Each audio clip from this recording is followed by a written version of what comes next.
অস্ট্রেলিয়ার কঠোরতম অভ্যন্তরীণ মরুভূমিগুলোর কিছু অংশে 50 লক্ষেরও বেশি গাধা ব্যাপক ধ্বংসযজ্ঞ চালাচ্ছে। 40 ডিগ্রি সেলসিয়াসেরও বেশি তাপমাত্রায় তারা পানির উৎসের চারপাশে জড়ো হয়। শুকনো মৌসুমে অল্প যে উদ্ভিদ জন্মায় তা খেয়ে ফেলে এবং কয়েক দশক ধরে পুরো দেশের জন্য এক দুঃস্বপ্নে পরিণত হয়েছে। এই সমস্যা নিয়ন্ত্রণে অস্ট্রেলিয়ান সরকার $5 কোটি বেশি ব্যয় করেছে। হেলিকপ্টার ব্যবহার, ট্রেকিং ফাঁদ, এমনকি জুডাস গাধা কৌশলও প্রয়োগ করা হয়েছে।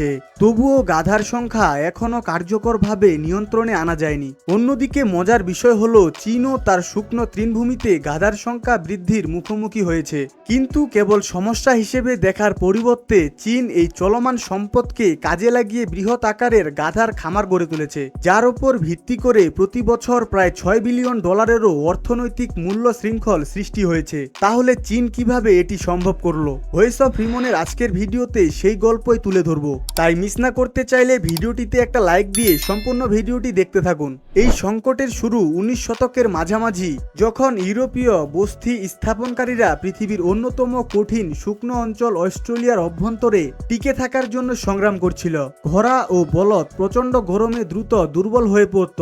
উট তুলনামূলকভাবে আগে এলেও পরিবহনের প্রধান বাহন হতে তাদের অনেক বছর লেগে যায়। সেই সময় গাধাই হয়ে ওঠে প্রায় আদর্শ সমাধান। তারা ছিল অত্যন্ত সহনশীল, দীর্ঘ সময় পানি ছাড়া থাকতে পারত এবং অন্য গৃহপালিত প্রাণী থেমে গেলেও গাধা চলতে সক্ষম ছিল। 1850-এর দশক থেকে যখন স্বর্ণখনির শহরগুলো দ্রুতই বিস্তৃত হচ্ছিল এবং পরিবহন পথ মরুভূমির গভীরে পৌঁছে যাচ্ছিল, তখন বিপুল সংখ্যক গাধা আমদানি করা হয়। তারা খনির যন্ত্রপাতি টানত, রসদ বহন করত এবং শত শত কিলোমিটার দীর্ঘ নির্জন মরুভূমি পাড়ি দিয়ে ভারী পানির পিপা পরিবহন করত। এমনকি অস্ট্রেলিয়ার প্রথম অভ্যন্তরীণ যোগাযোগ ব্যবস্থা ওভারল্যান্ড টেলিগ্রাফ লাইন এর পাশেও গাধার কাফেলা চলাচল করত।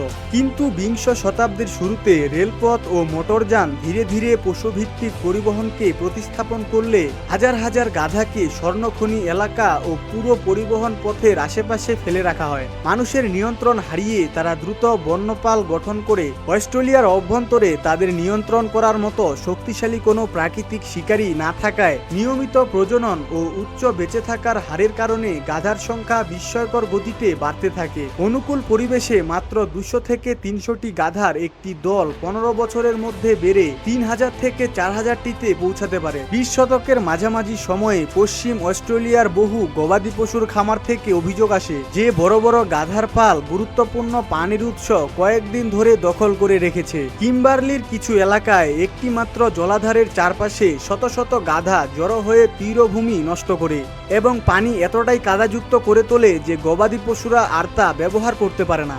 উত্তর অস্ট্রেলিয়ার ভূমির মালিকদের শুধু ভাঙা বেড়া ও পানির অবকাঠামো মেরামত করতেই প্রতি বছর প্রায় $30 লাখ ক্ষতি হতো।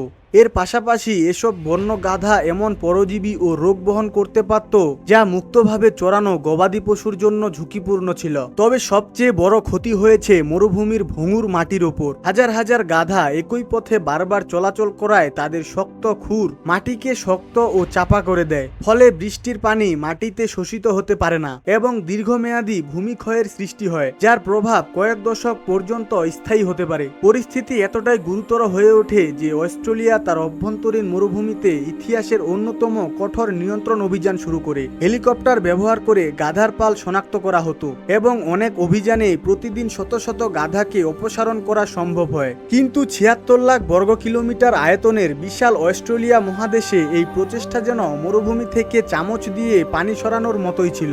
1980-এর দশকের শেষ দিক থেকে অস্ট্রেলিয়া জুরাস গাধা কৌশল ব্যবহার করতে শুরু করে। এতে একটি গাধার গায়ে ট্র্যাকিং ডিভাইস লাগিয়ে তাকে আবার বনে ছেড়ে দেওয়া হয়। সে অন্য গাধার দলে যোগ দিলে নিয়ন্ত্রণকারী দল সহজেই পুরো পার্টির অবস্থান শনাক্ত করতে পারে। এই পদ্ধতির মাধ্যমে কিম্বারলি ও উত্তরাঞ্চলের বেশ কয়েকটি অভিযানে 2000 থেকে 5000টি গাধা অপসারণ করা সম্ভব হয়। তবুও তাদের দ্রুত প্রজনন ও নতুন এলাকায় ছড়িয়ে পড়ার কারণে এই সাফল্য দীর্ঘস্থায়ী হয়নি। এ পর্যন্ত এই নিয়ন্ত্রণ কার্যক্রমে $5 কোটি বেশি ব্যয় হয়েছে। কিন্তু সামান্য সময়ের জন্য নিয়ন্ত্রণ ব্যবস্থা শিথিল হলেই নতুন গাধার পাল দ্রুত ফিরে আসে। ফলে এই লড়াই এক দীর্ঘমেয়াদী ব্যবস্থাপনার এক স্থায়ী চ্যালেঞ্জে পরিণত হয়েছে।